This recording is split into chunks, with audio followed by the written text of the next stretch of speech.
साधु साधु महारथी अर्जुन,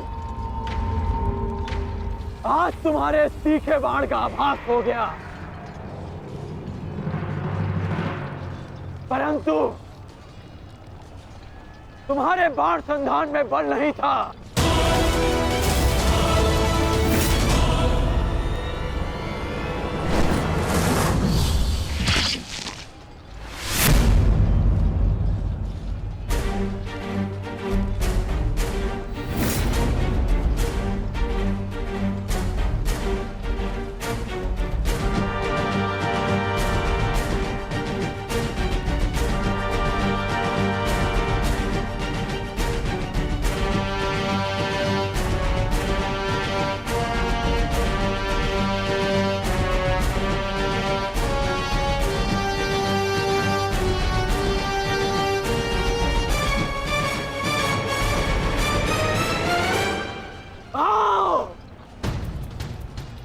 युद्ध करो।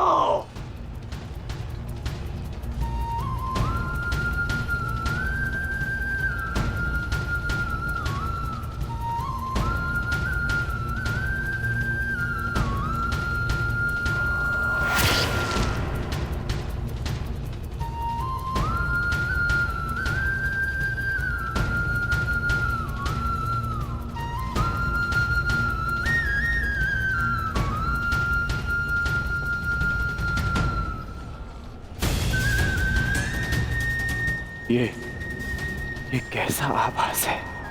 पार्थ, ये संयोजन का आभास है, जिसका साक्षी ये बाण बना है।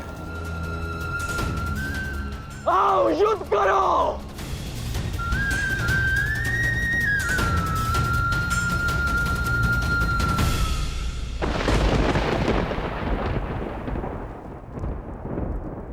देवपुत्र है वो, और मैं आपके सारे गुण हैं, तो आपने उन्हें अमर क्यों नहीं बनाया? आज आपको एक माता की प्रार्थना स्वीकारनी होगी। कर्ण अर्जुन में से वीर गति कोई भी प्राप्त होगा, कोक मेरी ही सुननी पड़ेगी। एक मां को ही पीड़ा होगी।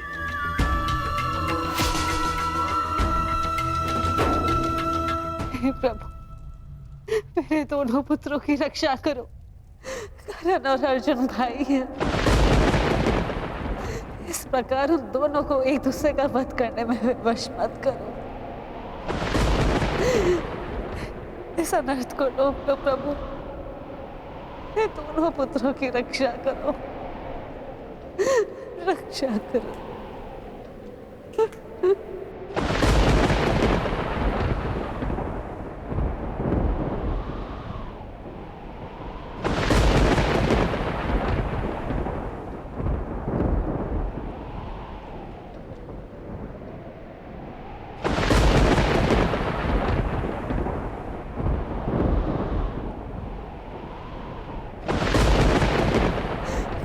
अर्जुन भाई, इस प्रकार दोनों को एक दूसरे का वश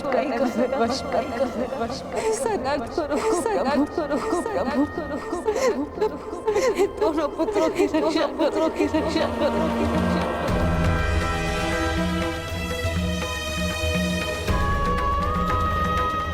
अर्जुन और कर्ण,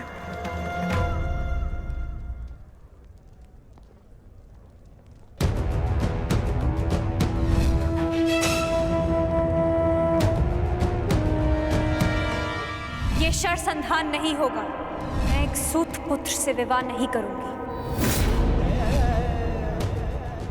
इंद्रप्रस्थ आपका अभिवादन करता है।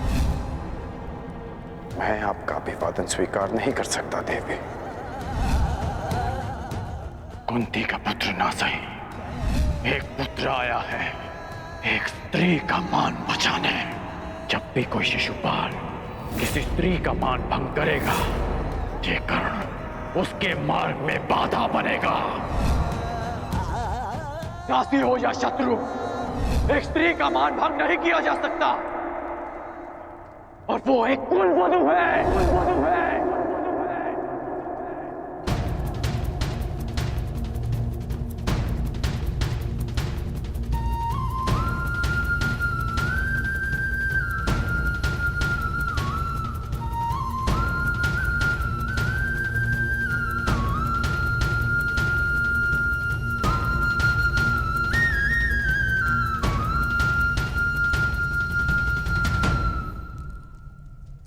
क्या हुआ पांचाली? किस सोच में हो?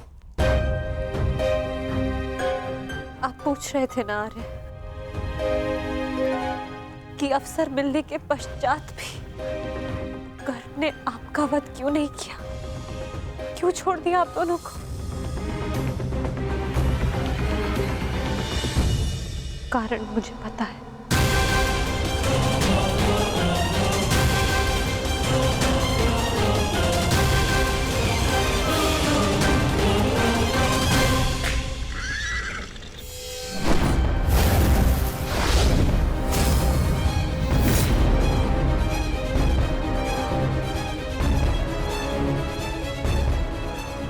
अद्भुत द्रोण शिष्य, आज जीवन में पहली बार किसी धनुर्धर को रथ की गति की विपरीत दिशा में युद्ध करते हुए देखा है। अद्भुत! तुम्हारे गुरु की दी गई शिक्षा और तुम्हारे अभ्यास दोनों की प्रशंसा करनी होगी अर्जुन। परंतु एक बात अभी तक समझ नहीं आ रही कि यदि युद्ध करना ही है तो भाग क्यों रहे हो? इसे क्या उत्तर दूं माता? उत्तर स्वयं कर्ण की प्रतीक्षा कर रहा है पार्थ। बस कुछ क्षण शेष है।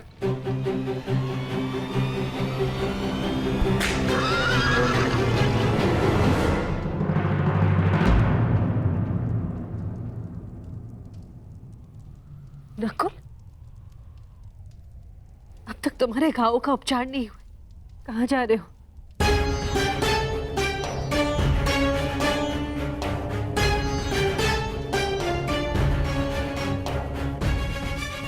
जाना आवश्यक है माता। यदि विलंब किया तो वो घाव लग जाएगा जिसका हम भाई मिलकर भी उपचार नहीं कर पाएंगे।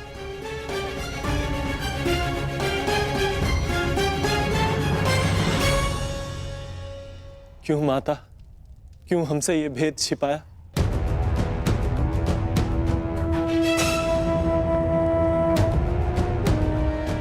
हम सबसे।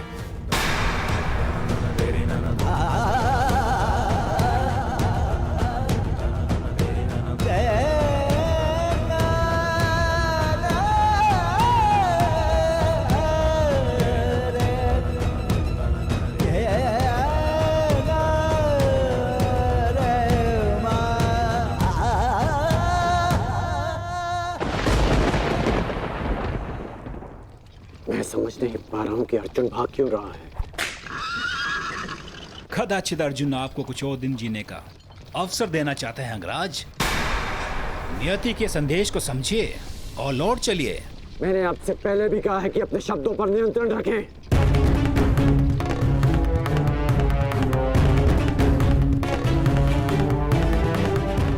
शब्द बाण,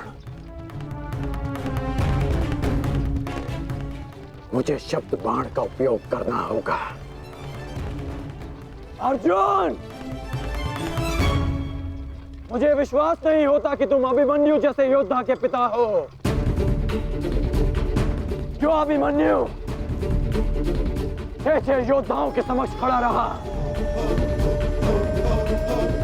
पीछे हटने का अवसर मिला फिर भी पीछे नहीं हटा, और उसके पिता तो युद्ध का अवसर पाकर भी भाग रहे हैं।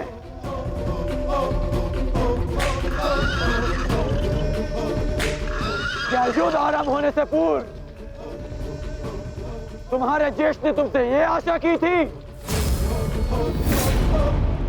मुझे ये आशा नहीं थी माते, कभी नहीं थी। कि एक सत्य छिपा लेने के कारण आज मेरे दोनों भाई एक दूसरे के रथ के प्यासे होकर खड़े हैं।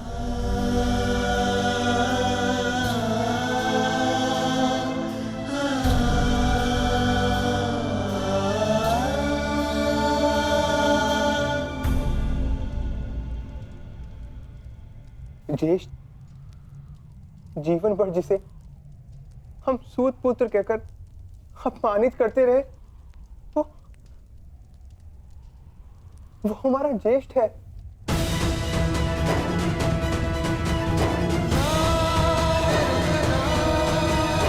हाँ, शीघ्र ही भीम को यहाँ आने का संदेश तो नकुल।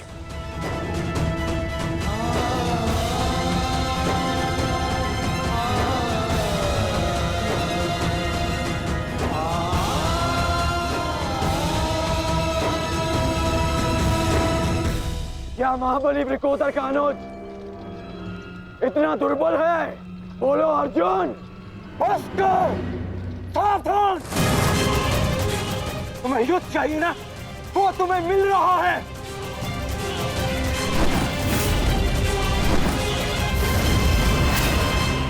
यही अंतर है एक सूत पुत्र और एक क्षत्रिय में।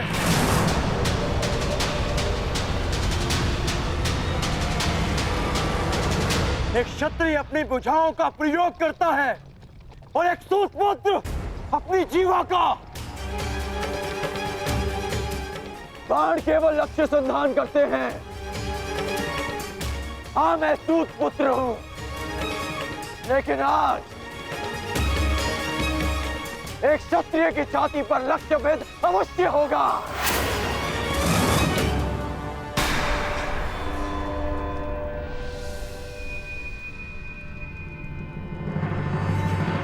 हे ईश्वर, ये क्या अनर्थ हो गया?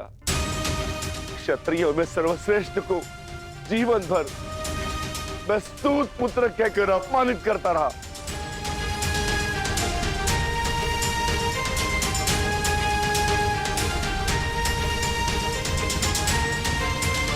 ऐसा क्यों किया माता?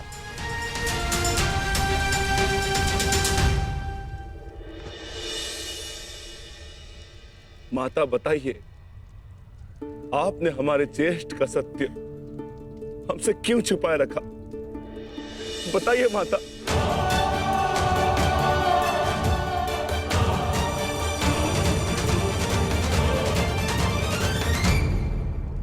क्या हुआ, क्यों हुआ, इस सब में समय व्यर्थ मत कीजिए आर्य। अपने अनुज और अपने ज्येष्ठ का युद्ध रोकिए आर्य। स्मरण कीजिए कि केवल कर्ण था जिसने मेरे वस्त्र हरण का विरोध किया, मुझे उस शिशुपाल की कुदृष्टि से बचाया। इस आरोप प्रत्यारोप में कहीं अब सब 6 से 5 न रह जाए।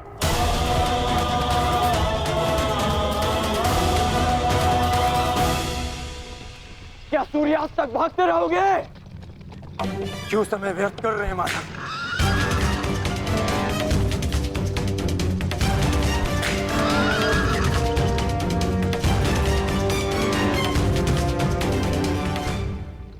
संध्या होने का अंगराज, हम कब तक यूं इनके पीछे भागते रहेंगे?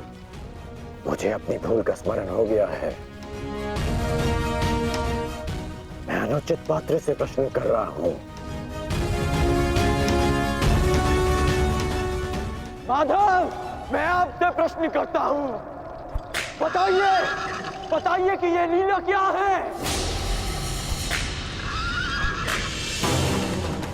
शीघ्र करो मद्रराज, मुझे अर्जुन के सारथी से उत्तर लेना है। शीघ्र करो।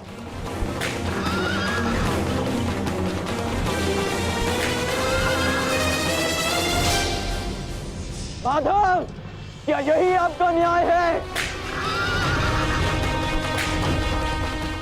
क्या यही धर्म स्थापना है?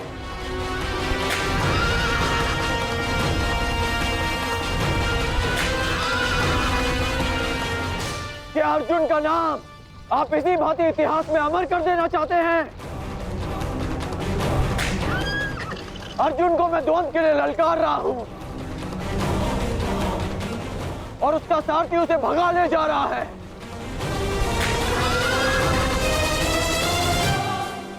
क्या यही आपका कर्तव्य है?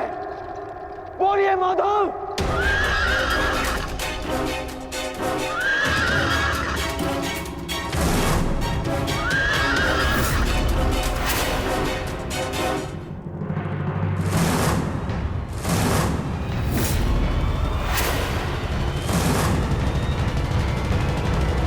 रहा हूं और उसका सारथी उसे भगा ले जा रहा है। क्या यही आपका कर्तव्य है? बोलिए माधव।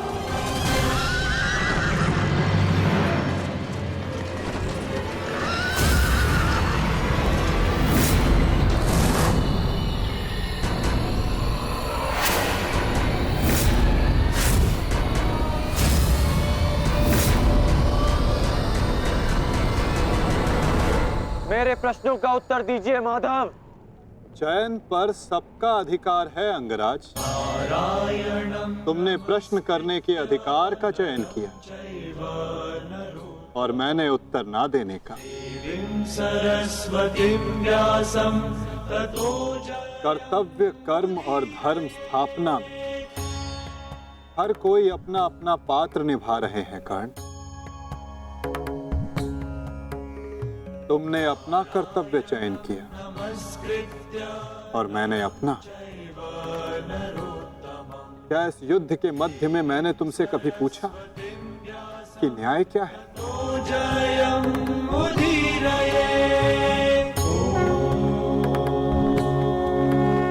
क्या तुमसे ये पूछा कि इतिहास में किस भांति तुम अपना नाम लिखाना चाहते हो?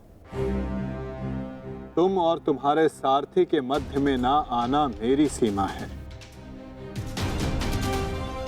तो मेरे और मेरे रथी के मध्य में ना आना तुम्हारा कर्तव्य अंगराज। नहीं माधव, मैं आपको नहीं जाने दूंगा। सूर्यास्त होने को है। आज ये द्वंद समाप्त होकर रहेगा।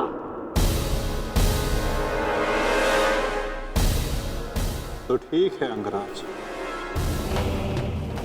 तुम अपना महारथी होने का कर्तव्य पूर्ण करो और मैं सारथी होने का कर्तव्य निभाऊंगा।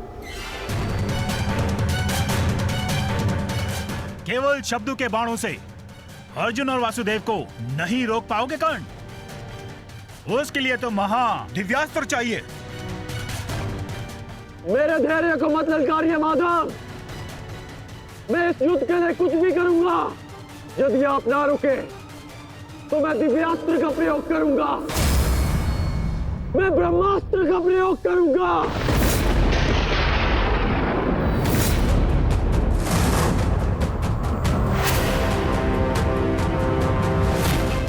पराजय ने तो तुम्हारी बुद्धि तक हर ली अंगराज। ब्रह्मास्त्र का ज्ञान अर्जुन भी जानता है। यदि दो ब्रह्मास्त्र एक साथ टकराए तो इस युद्ध का ही नहीं, संपूर्ण सृष्टि का सर्वनाश हो जाएगा। मेरा कर्तव्य युद्ध समाप्त करना है मद्राज। सृष्टि की चिंता नारायण जाने। तुम्हें जो करना उचित लगे तुम कर सकते हो कर्ण, किंतु मेरे रुकने का समय अभी नहीं आया है।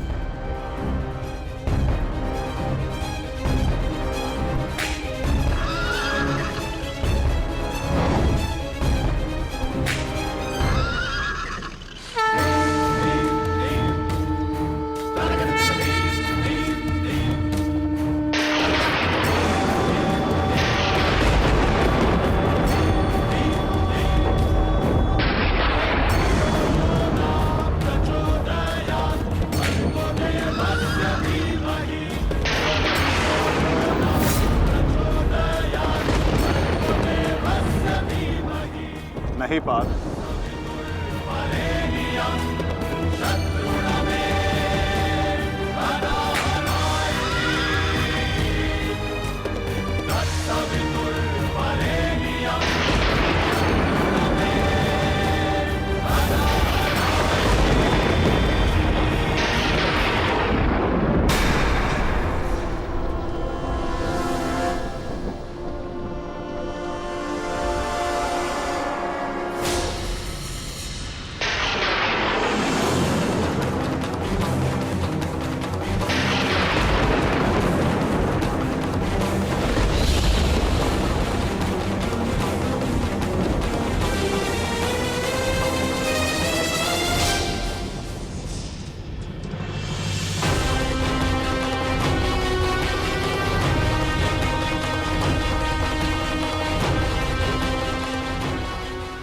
जमदग्निपुत्र परशुराम तुम्हें श्राप देता हूं कि मेरे द्वारा दिए गए दिव्यास्त्रों का तुम उपयोग नहीं कर पाओगे। जिस समय तुम्हें इन दिव्यास्त्रों की सबसे अधिक आवश्यकता होगी, उस समय तुम इसके अनुसंधान की विधि भूल जाओगे।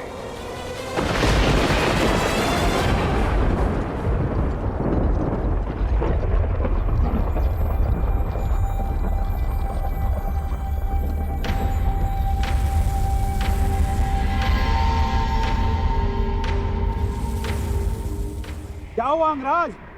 प्रहार करो। ये प्रहार मेरे लिए प्रतिबंधित है मद्रराज। रथ को आगे ले चलिए। बस कीजिए माता, अब सहन नहीं होता। सहना है भी नहीं पार्थ।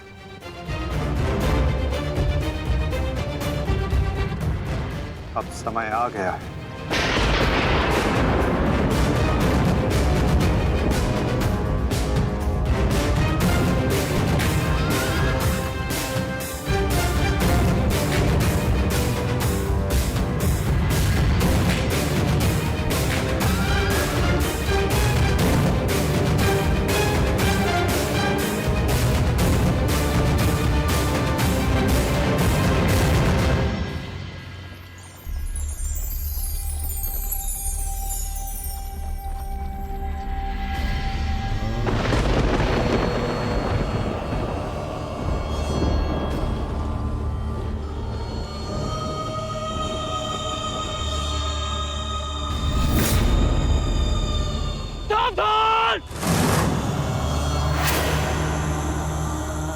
किस प्रकार तुमने कीचड़ में फंसे हुए मेरे असहाय बछड़े को मारा है, उसी प्रकार तुम भी एक दिन पृथ्वी पे असहाय गिरे रहोगे।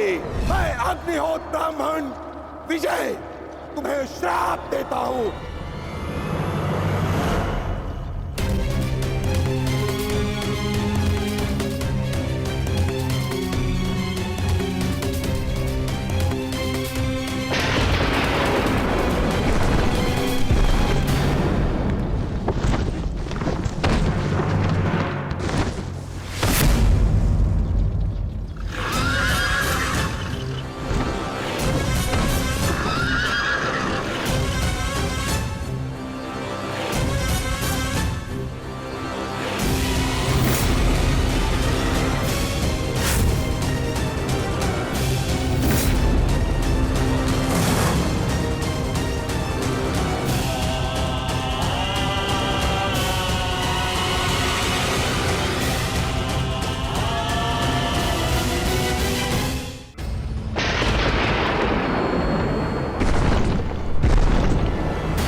समय आ गया है पार्थ।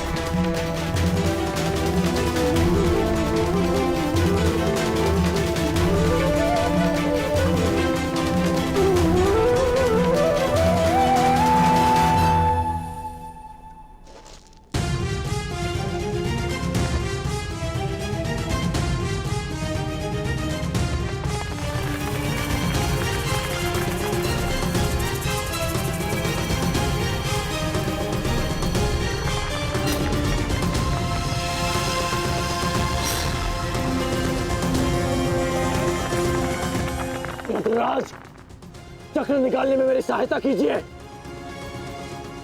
तुम भूल रहे हो अंगराज, मैं मद्रराज हूं।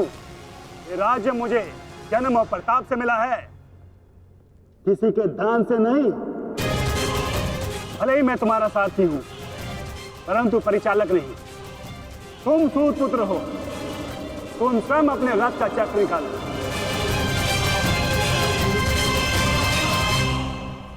समझ आया महारथी सूत पुत्र? अंगराज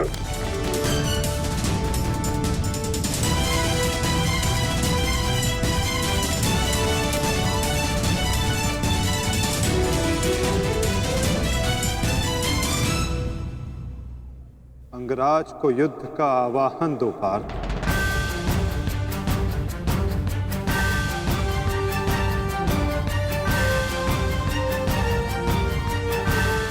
परंतु माधव, वो अभी वीरत है, शस्त्रहीन। तुमने मुझे वचन दिया है पार्थ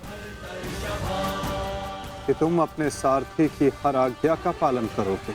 आज तुम मुझे आज्ञा मत देना पार्थ, अपितु आज तुम मेरी प्रत्येक आज्ञा का पालन करना। क्यों आज्ञा माधव?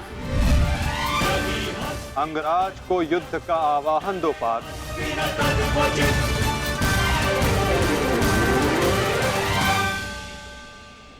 अंगराज, मैं तुम्हें युद्ध के लिए आवाहन करता हूं।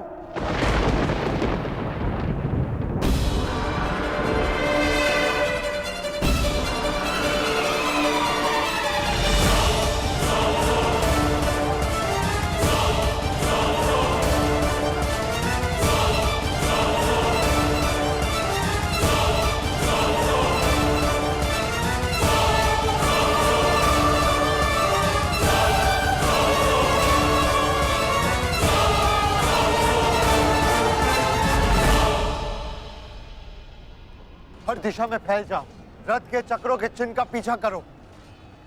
हमें शीघ्र ही अर्जुन तक पहुंचना है। सारथी, आगे बढ़ो।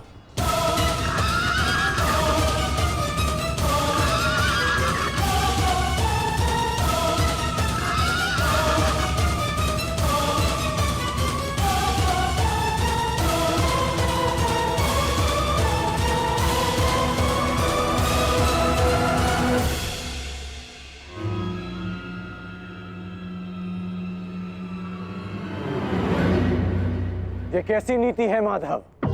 इस समय अर्जुन रथ पर है और मैं रथ विहीन। ये नीति नहीं है। नीति तो ये भी नहीं अंगराज कि एक भागते हुए योद्धा पर प्रहार किया जाए, उसे युद्ध के लिए ललकारा जाए, जो तुमने किया।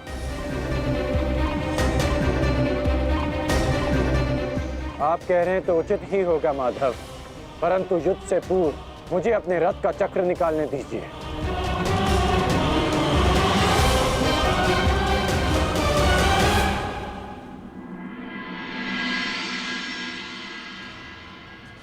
अर्जुन कहाँ है? सूर्यास्त होने में ज्यादा विलंब नहीं और अर्जुन का कुछ पता नहीं चल रहा।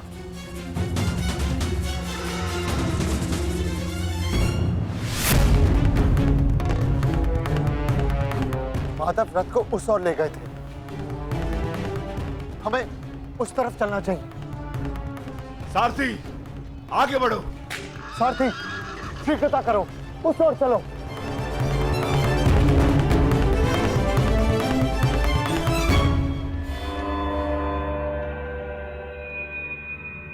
नहीं अंगराज, सूर्यास्त होने को है, समय शेष नहीं है। तुम्हें अभी और इसी क्षण युद्ध करना होगा।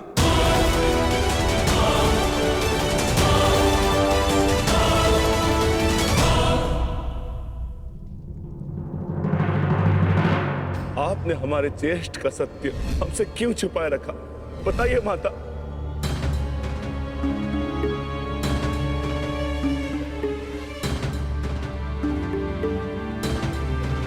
चिंतित ना हो माताश्री, आपके पुत्र सुरक्षित हैं। कौन सा पुत्र द्रौपदी?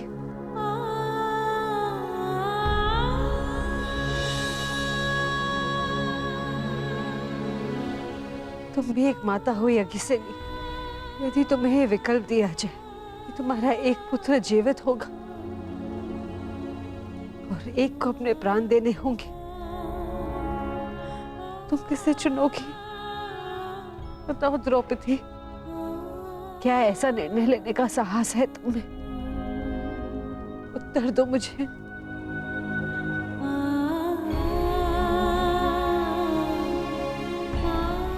अपनी किशोरावस्था में की गई भूल के कारण मुझे अपना समस्त जीवन इस रहस्य के साथ व्यतीत करना पड़ा। मैं अपनी इस भूल का पश्चाताप अपने पूरे जीवन में नहीं कर पाऊंगी।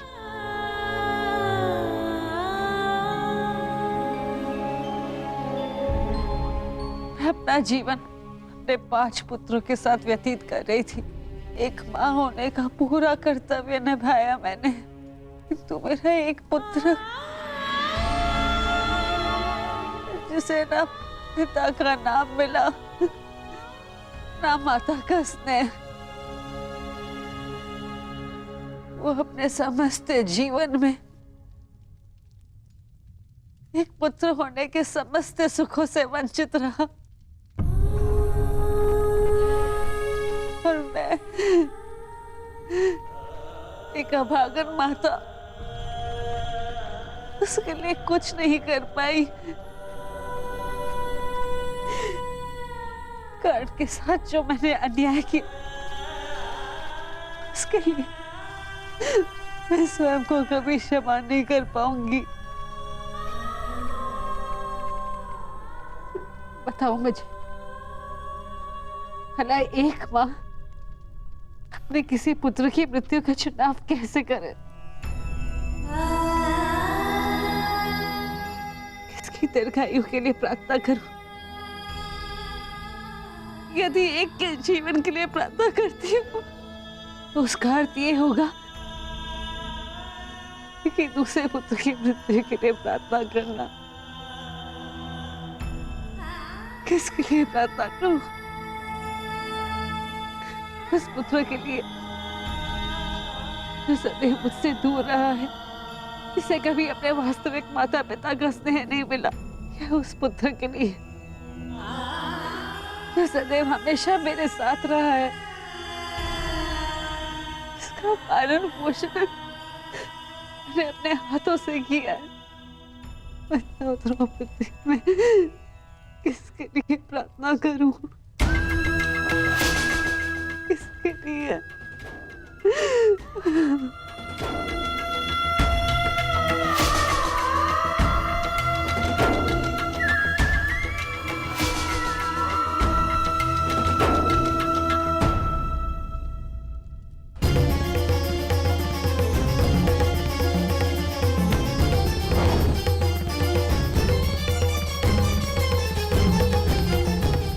मित्र दुर्योधन, उधर देखो।